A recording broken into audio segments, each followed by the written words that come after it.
Time is 6 p.m. This meeting is called to order. Madam Clerk, would you take the roll, please? City Attorney Doctor. Here. Acting City Manager Petty. Here. Commissioner Dean. Here. Commissioner Logan. Here. Commissioner Reed. Here. Commissioner Shurtleff. Here. Mayor Collins. Here. Welcome and thank you for participating in the City of Helena City Commission meeting. We are pleased to be able to provide this alternative meeting format in the city's effort to broaden public participation. Please be patient as we may experience technical difficulties during the meeting. We welcome your public commentary. Please read the following tips and guidelines for the app usage and your participation. Would you rise for the Pledge of Allegiance?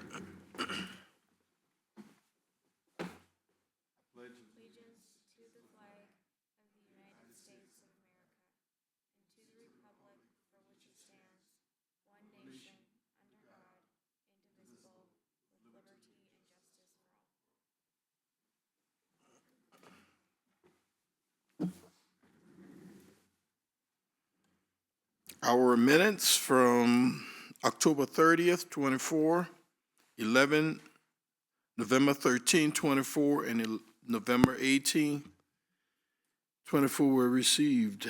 Commissioners, any comments or corrections? Minutes will stand as submitted. Board appointments.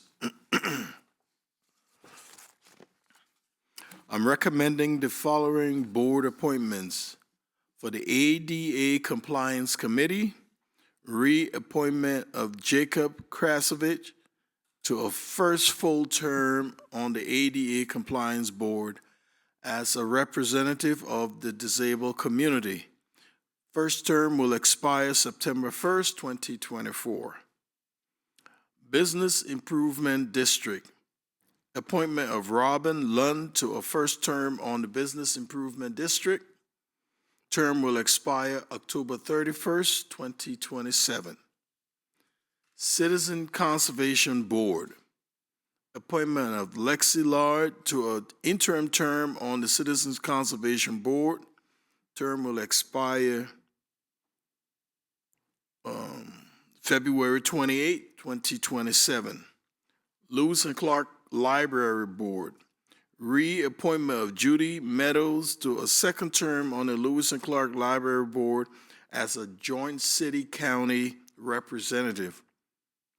Term will expire December 31st, 2029. City Planning Commission. Appointment of Maddie Petrosky to an interim term. Unlock your iPhone first.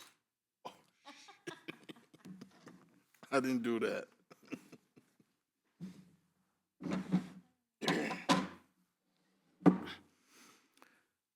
My apologies, iPhones. City Planning Commission, appointment of Maddie Petrosky to an interim term on the City Planning Commission. Interim term will expire May 17, 2026.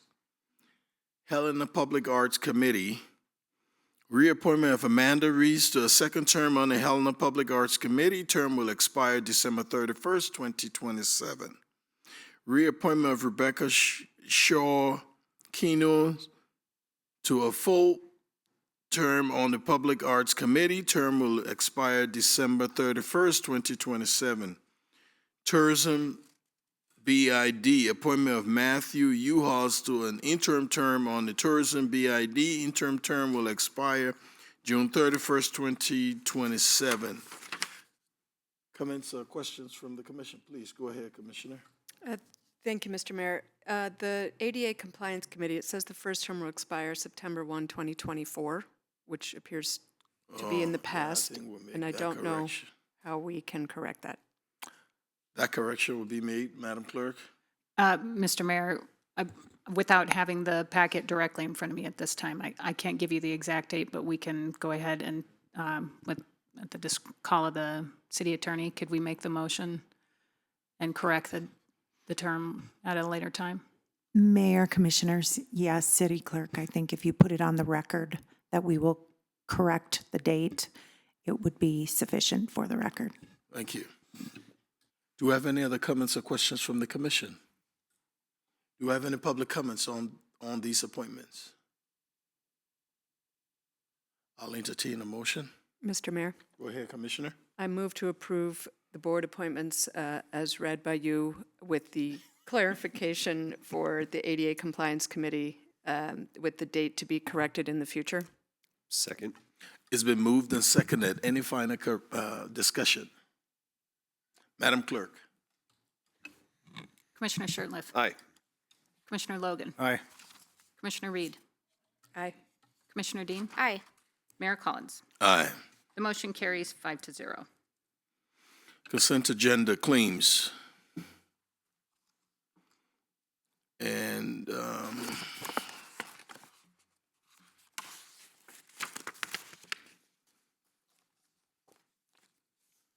move to approve claims from 10/28/24 through 11/22/24, checks number 202535. Oh, go ahead and do your stuff then. Because I didn't see you coming up, so I thought you were leaving it with me. I never know how you're going to handle this, Mayor, so I'm happy to read it for you. Go ahead, Director Danielson, you have the floor. This asks to move to approve claims paid from October 28th, 2024 through November 22nd, 2024, checks numbered 202535 through 202955, and ACH is numbered 475 through 488 for a grand total of $3,062,453.59. Commissioners, any comments or questions? I'll entertain a motion.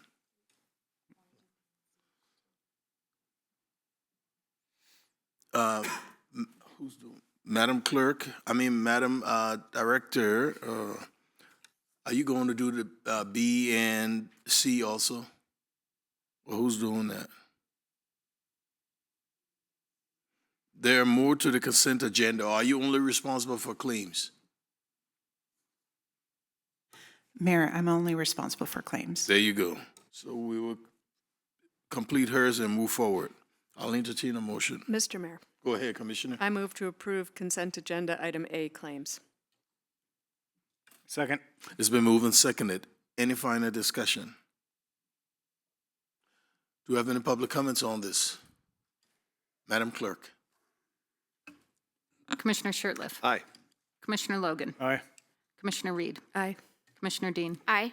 Mayor Collins. Aye. The motion carries 5-0. Agreement for the lease of the city conduit.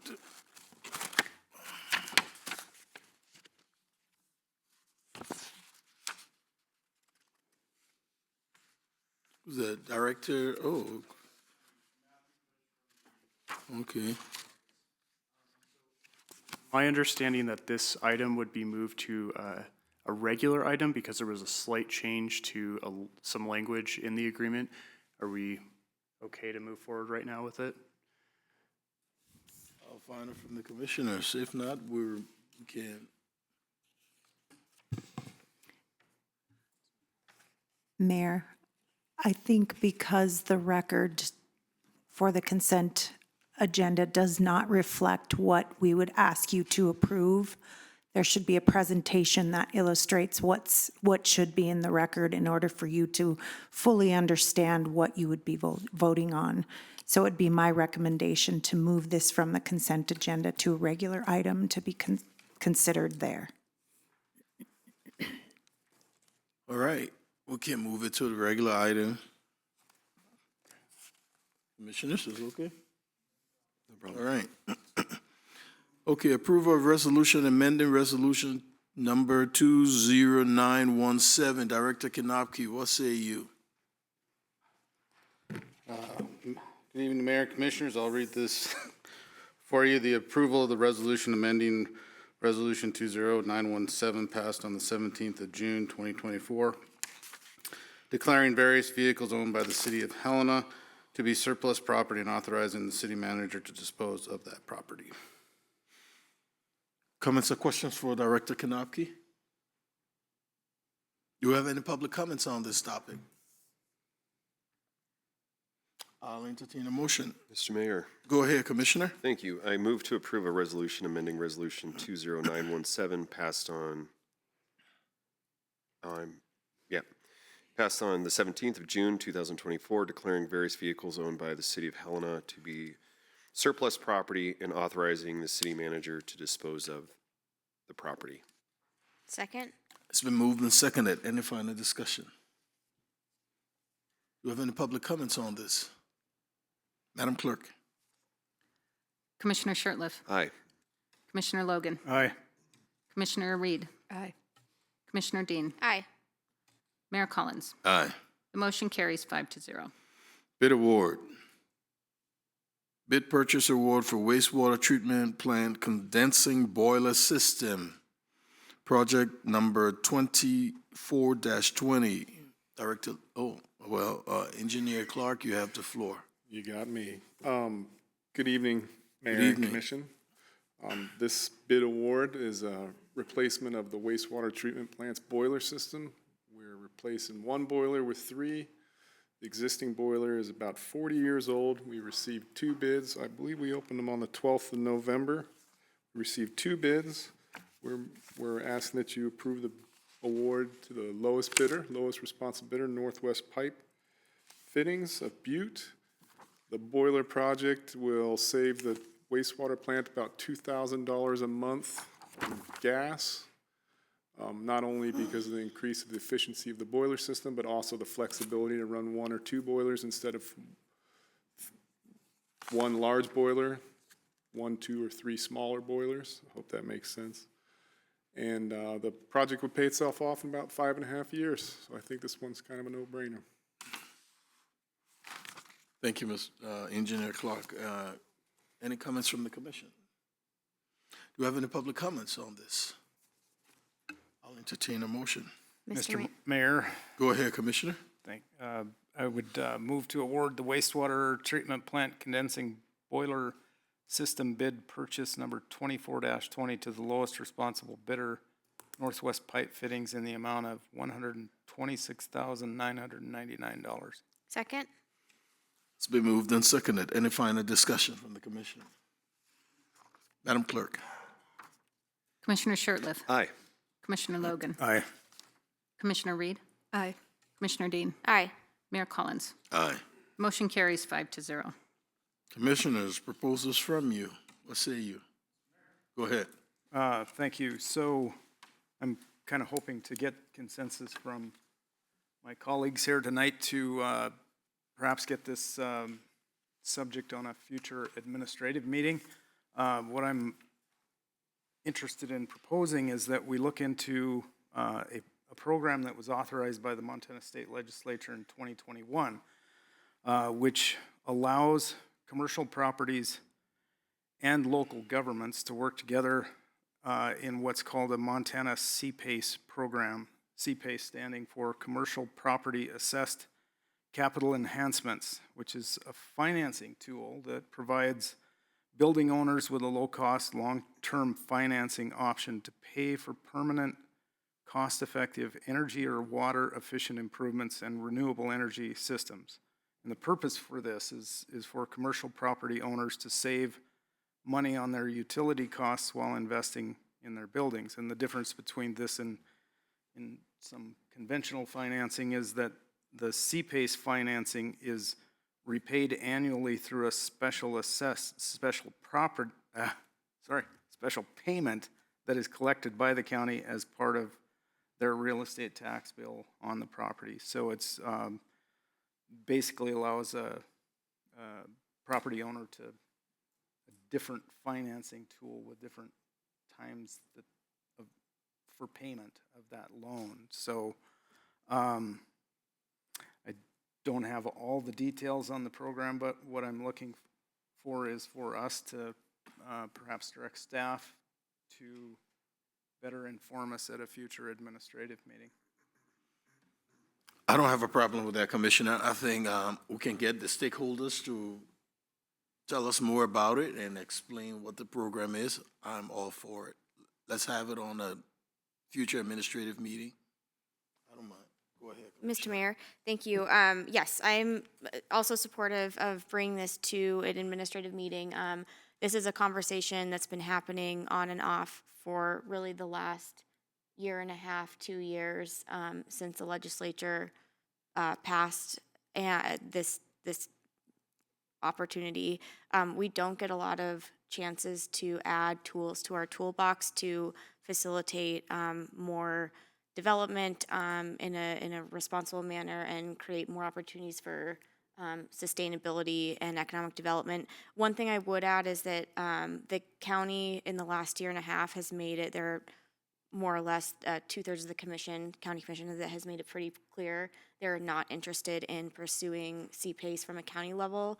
There are other municipalities who have done it in Montana without their counties, and I think that it's a good decision for us to have the conversation and create this tool for businesses and commercial entities in Helena, and I'm looking forward to our conversation. Go ahead, Commissioner. Thank you, Mr. Mayor. I would concur. I'd be absolutely in favor of this. The businesses that I've had an opportunity to speak with, and the chamber, I met with them today to talk about this, and they need this tool in their toolkit. And we have an example down in Three Forks that is working really well. And there are, like it was just said, there are other communities that are looking at this. I'm absolutely in support of this, and I thank Commissioner Logan for bringing it forward. Fully support. Thank you. Bringing this forward.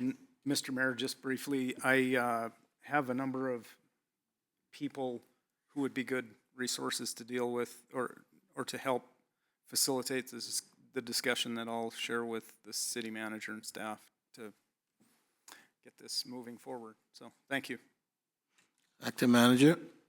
Mayor, Commissioners, I'll work with City Manager Burton so we can get this on a future admin meeting, and then I'll have him link up with Commissioner Logan to get those resources there.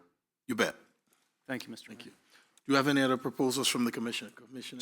Just one question. A few weeks ago at an admin meeting, there was a discussion about a small business ombudsman advocate role that was discussed and concurred upon. I wanted to see if there was an update from the city with regards to adding that position to the budget. If Manager Burton were here today, sorry the poinsettia's in my way, but if Manager Burton was here, I'd ask him. But thank you, Acting Manager Petty. Mayor, Commissioner Shurtleff, I do not have that information, but when Manager Burton gets back, we'll visit about that. Thank you. Any other proposals from the Commission? All right. Report of the City Attorney. Mayor, Commissioners, I have nothing to report tonight. Thank you. Report of the Acting City Manager. Mayor, Commissioners, nothing to report tonight. Communications from Helena Citizens Council, Representative Robert Huffman, you have the floor. Madam Clerk, would you check online?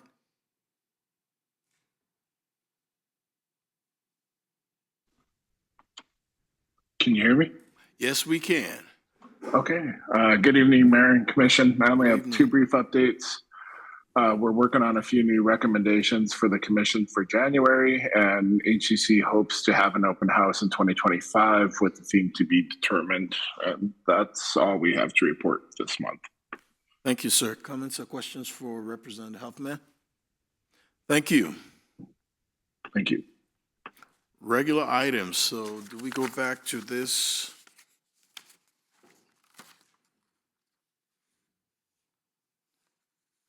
So, which one was it? The consent agenda.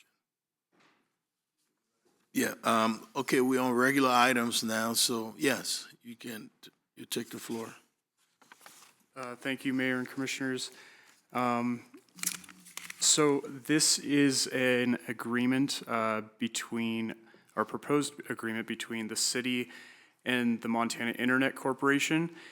And there were a couple just minor changes. There was a little bit of back and forth between the city and Montana Internet Corporation after this agreement was initially sent over to you in your packet. And the changes are just to the date in that first paragraph. So we updated the date to December of 2024. And then on page 2 of the agreement, the in section 3A, the leased conduit section was updated to say the city hereby leases on a non-exclusive basis to grantee leased conduit along Rodney Street between Helena Avenue and East Broadway Street. So that area in which the lease would occur was specified a little bit more to reflect what is in the exhibits. So this agreement is for the purpose of leasing conduit. The city installed this conduit a while back for this exact purpose, to lease to companies like Montana Internet Corporation so that these telecommunication companies aren't tearing up the street continually. We already have the conduit in place and they just slide their conduit in. Other companies are able to do the same if they were to come to the city and request this kind of agreement. And in exchange for this, the use of the conduit, the city is receiving about $1,200 in total compensation. $800 of that is going to be in the form of internet to 2 separate locations. And so the city thinks that this is a good use of the conduit, and we'd ask today that you approve this amended agreement. Thank you, sir. Commissioners, any comments or questions? Do we have any public comments on this? I'll entertain a motion. Mr. Mayor, Go ahead, Commissioner. I will move to approve the agreement for the lease of city conduit between the city and MIC. Second. It's been moved and seconded. Any final discussion? Madam Clerk. Commissioner Shertliff, Aye. Commissioner Logan, Aye. Commissioner Reed, Aye. Commissioner Dean, Aye. Mayor Collins. Aye. Motion carries 5-0. Consider adopting the strategic plan implementation strategies. Public Information Officer Garson, you have the floor. Thank you, Mayor and Commissioners.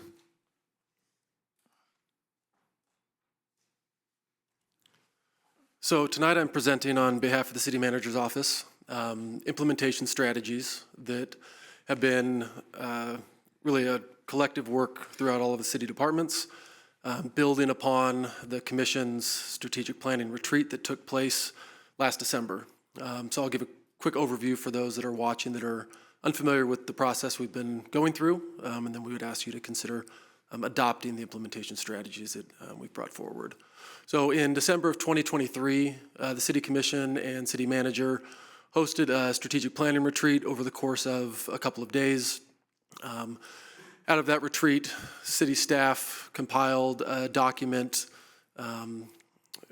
really collecting and highlighting the strategic goals that came from the retreat, a set of core values that the Commission had identified that were important for all of the decisions that are made and the projects that are being undertaken by city staff.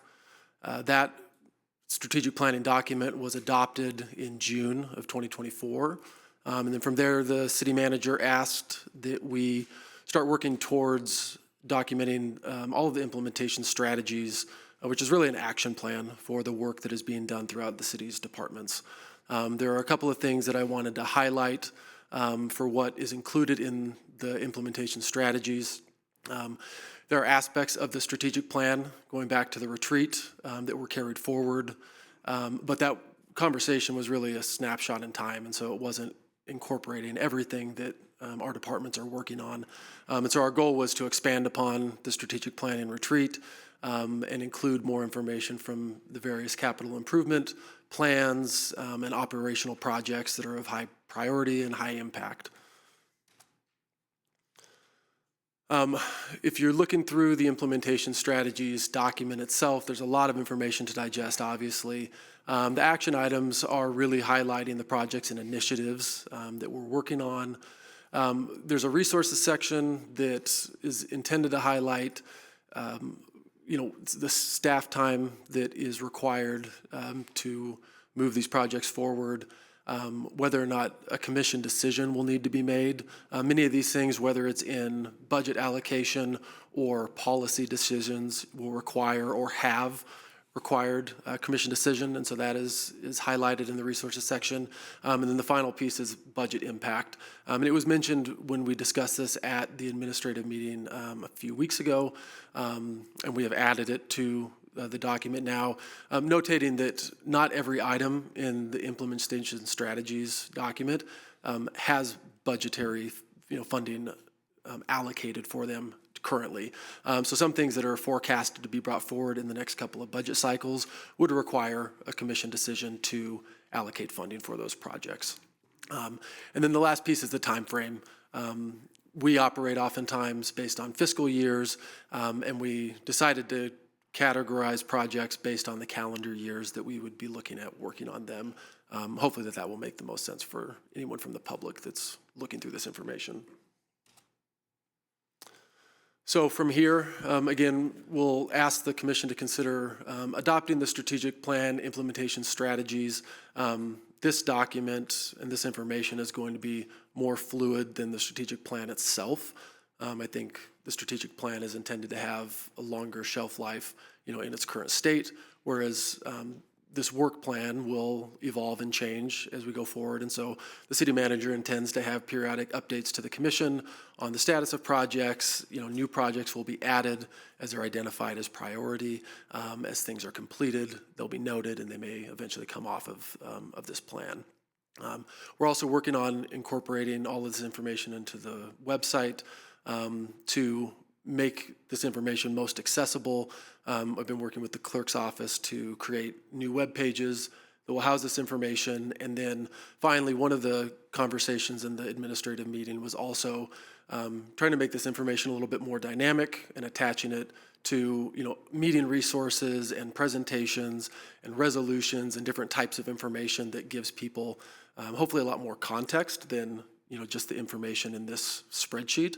And so the clerk's office has been working hard to come up with some ways that we can leverage the different technology that we have at our disposal, like M-Files and our new agenda software. So more to come on all of that, I would say, but we're hopeful that we have some direction on ways to connect a lot of that information that we already have to some of these projects to make them a little bit more, I guess, easy for people to research and understand. And with that, I'm happy to answer any questions. Commissioners? Any comments or questions for Officer? Go ahead, Commissioner. Thank you, Mr. Mayor. First, I thank you for the presentation and for putting together the implementation strategies. I really love the idea of having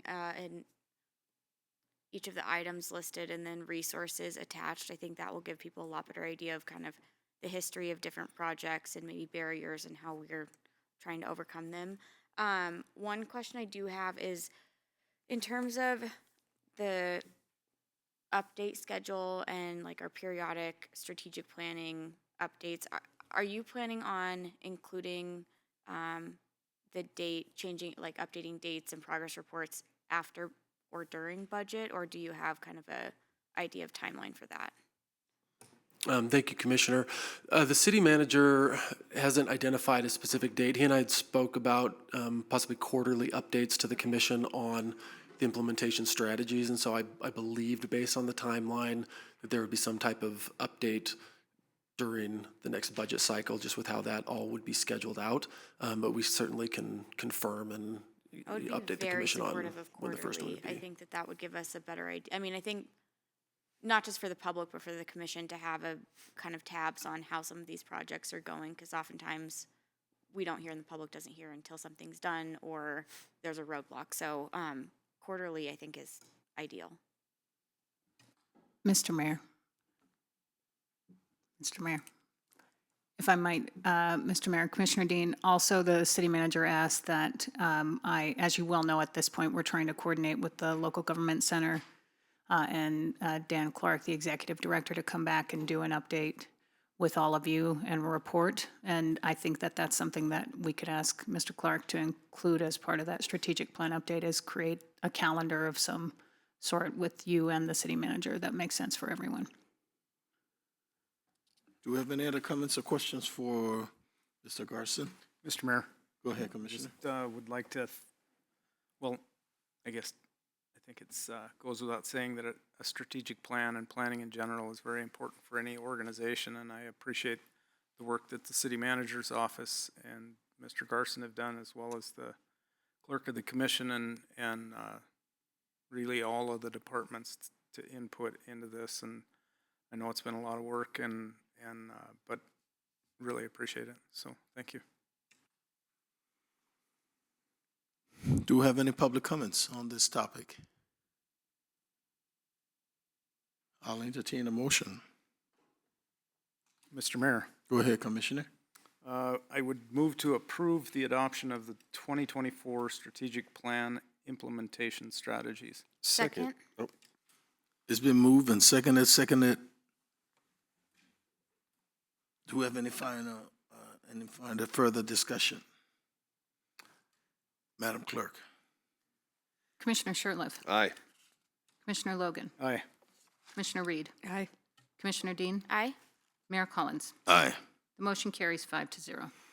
Consider enlargement of water and sewer service area for 850 Sparta Street, legally described as S36, T10 North, R04 West, MS4874. Oh boy. SWNESE, GOVLT7, LESSCOS 3936667 334-396-546944. Director Leland, you have the floor. Thank you, Mayor Commission. And to make it easier, we will just call it 850 Sparta Street. So, You just put it there like that. yeah, so we don't have to go through everything, but for the legal end of things, but for the presentation, it'll be 850 Sparta Street. This is about a 72-acre piece of property that is located at the end of Sparta Street. So it actually goes from West Main up the very steep hill to Sparta Street. And it is located above our Upper Hale Reservoir that is located, I'm trying to get the mouse to work, but it is basically the 99 that is on the middle of the map and then above Hale. So looking at it, it is an undeveloped piece of property.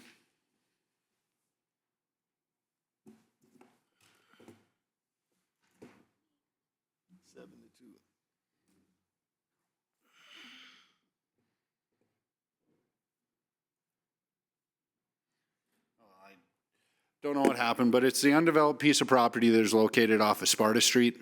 It is located above Upper Hale Reservoir, which is our highest pressure zone that is located in the city of Helena.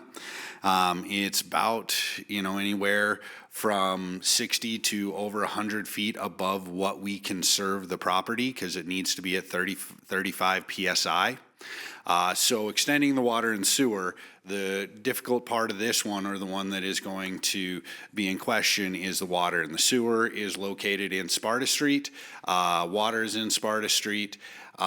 So they can connect the sewer to it depending on where it is located in the 72 acres. So it will depend on the development itself and when it comes in for a building permit, what is actually going to be the final requirements.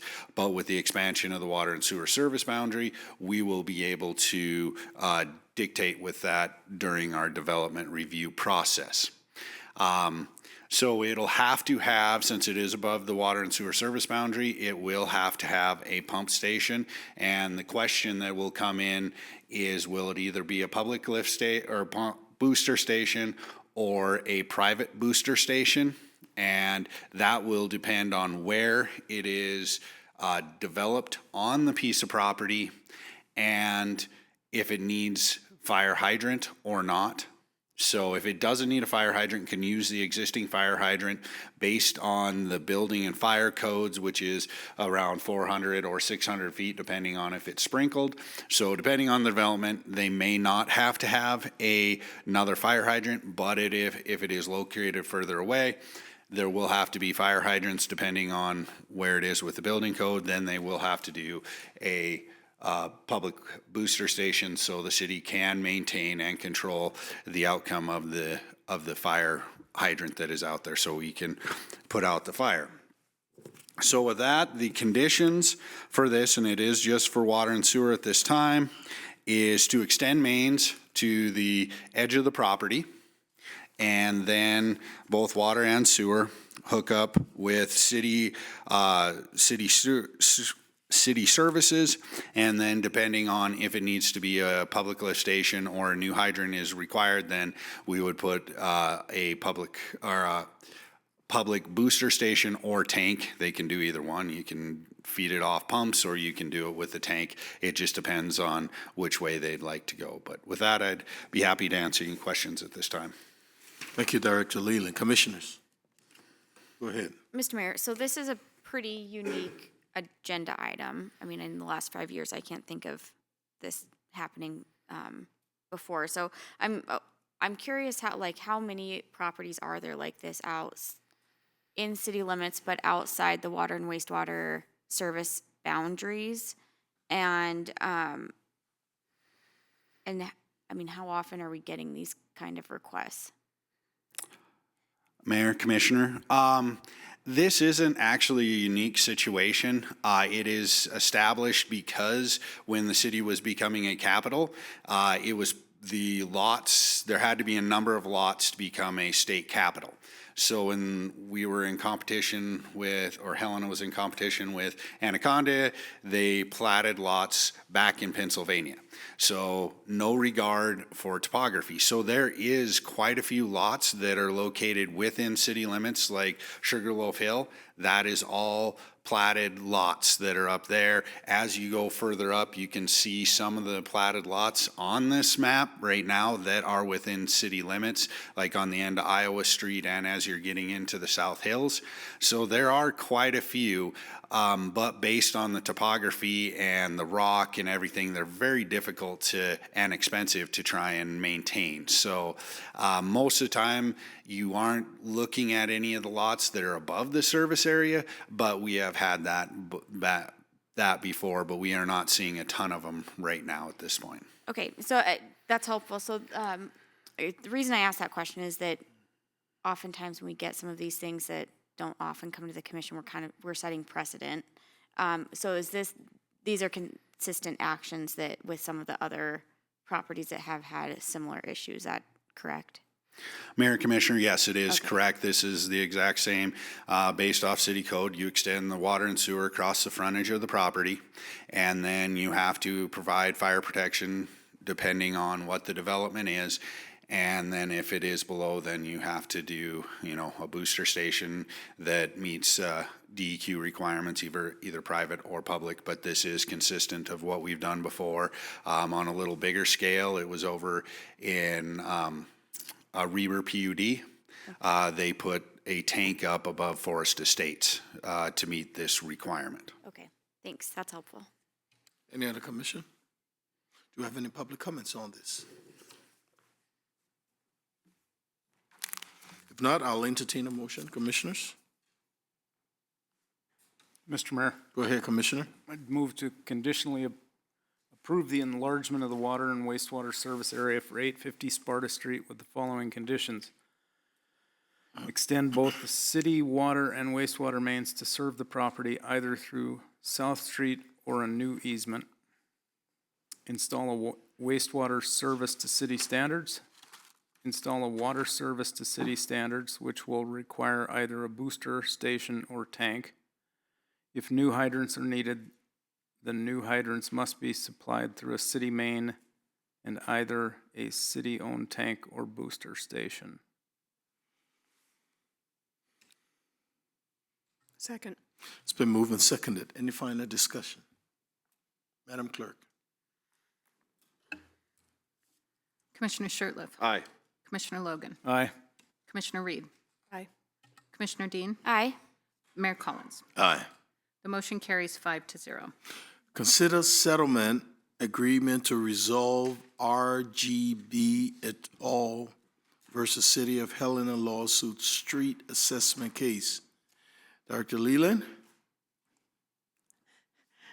Mayor, Would you mind if I did this one? Okay, I wouldn't mind at all. It's just his name is on it. That's why, Director Leland, if you'd like to add in, feel free. Mayor, Commissioners, I would like to actually defer this to Murray Warhank. He is online, not in Helena today, so he's appearing online. He represented the city in this lawsuit, as you might recall from the admin meeting where we discussed this matter, and he is prepared to give the presentation and your consideration. You bet. Attorney Warhank, you have the floor. Can't hear you.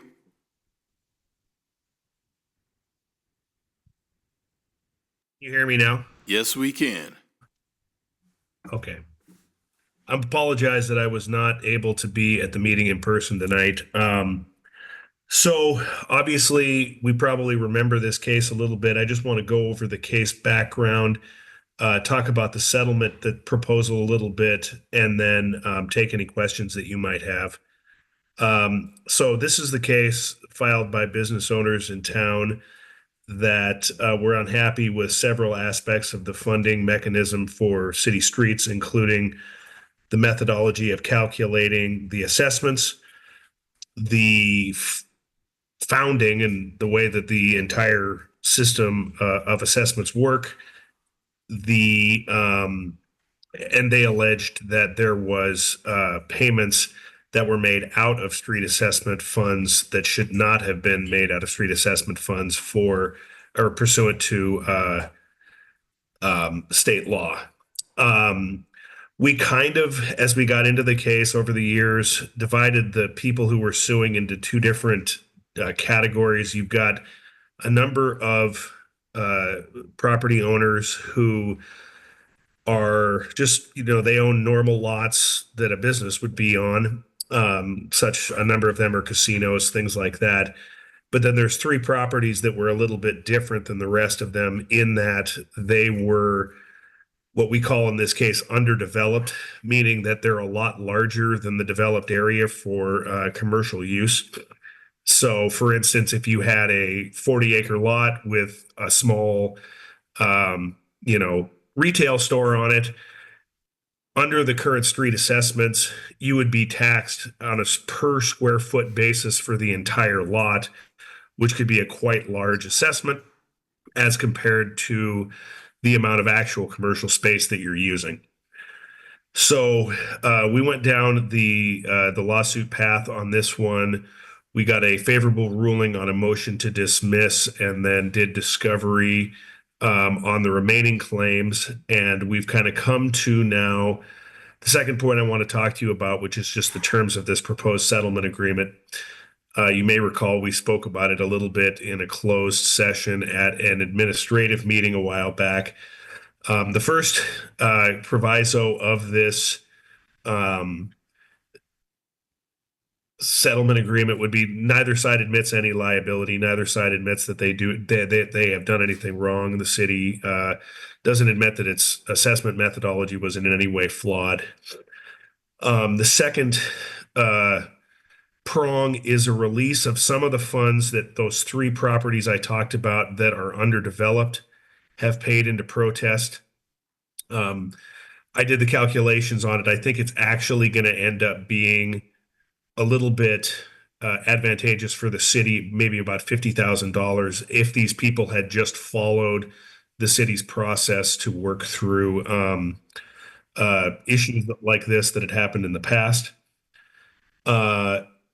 Then the final thing would be that when the street assessments come up or street methodology comes up again in the summer, the city or the county or the city commission would agree to a slightly revised methodology for these sorts of properties. We know of these three. We don't know that there are going to be any other ones, but it tracks the city's historical pattern and practice of working with people who are in this position, such that essentially if you have a large lot that has a small commercial development on it, you would be taxed, one, for the area of the very small commercial development.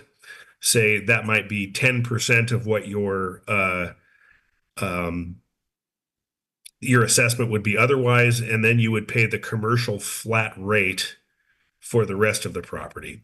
So this is consistent with the way that the city has done it in the past, and we think this is a methodology that the city proposed to the petitioners in this case, and we were lucky enough to get them to agree. Obviously, nothing in the settlement agreement is final until the commission makes its determination, yes or no. One, to agree to the settlement agreement, and two, to adopt the methodology, but that would be later. So that is the overview of this. It's our recommendation that it be accepted. Do you have any questions? Thank you, Attorney Warhank. Commissioners? Go ahead. Thank you. Mr. Warhank, thank you for the presentation. Just this is probably a hypothetical question. Well, I'm pretty sure it is a hypothetical question. If this settlement, if the commission does not agree to this settlement, what's the process going forward as far as the we're right back into the lawsuit. The matter would be scheduled for trial to talk about, or would be scheduled for trial, and we would go into expert discovery to determine the benefits that city streets have for people versus the costs that they have to these businesses. But all the claims would be back on the table and would kind of be back to square one.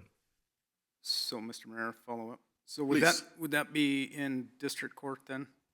Yes.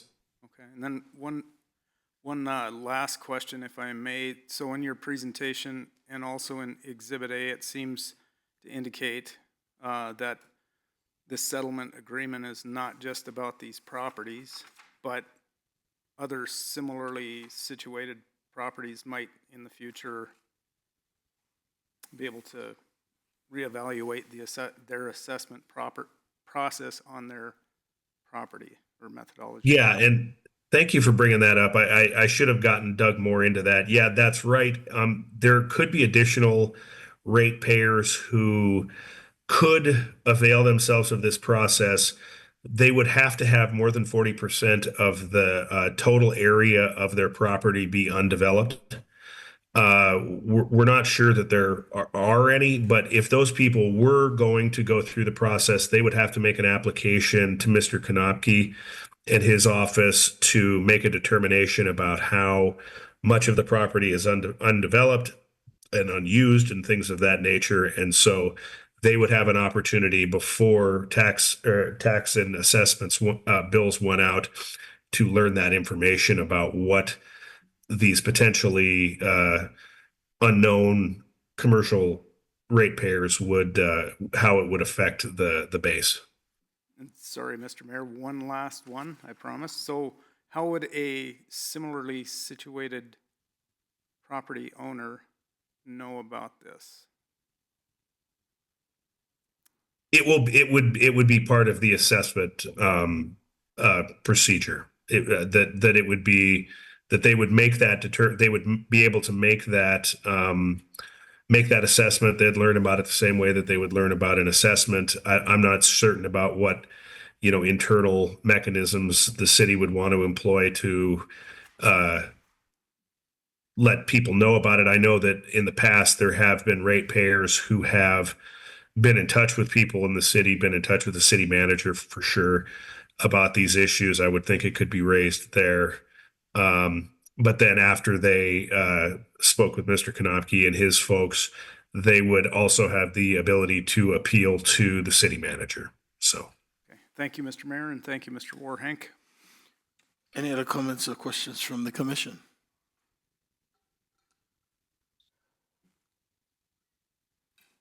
Do we have any public comments on this topic? Madam Clerk, any online? Mr. Mayor, I have no public comment online. Okay. I'll entertain a motion. Mr. Mayor, Go ahead, Commissioner. I move to approve the settlement agreement proposed by the city. Second? It's been moved and seconded. Any final discussion? Madam Clerk. Commissioner Shertliff, Aye. Commissioner Logan, Aye. Commissioner Reed, Aye. Commissioner Dean, Aye. Mayor Collins. Aye. The motion carries 5-0. Thank you, Mr. Warhink. Thank you all. At this time, is there anyone from the public wishes to address the commission?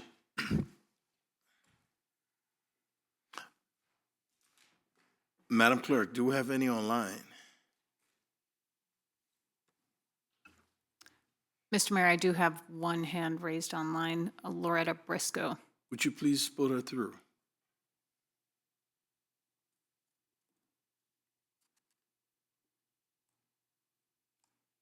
Ms. Briscoe?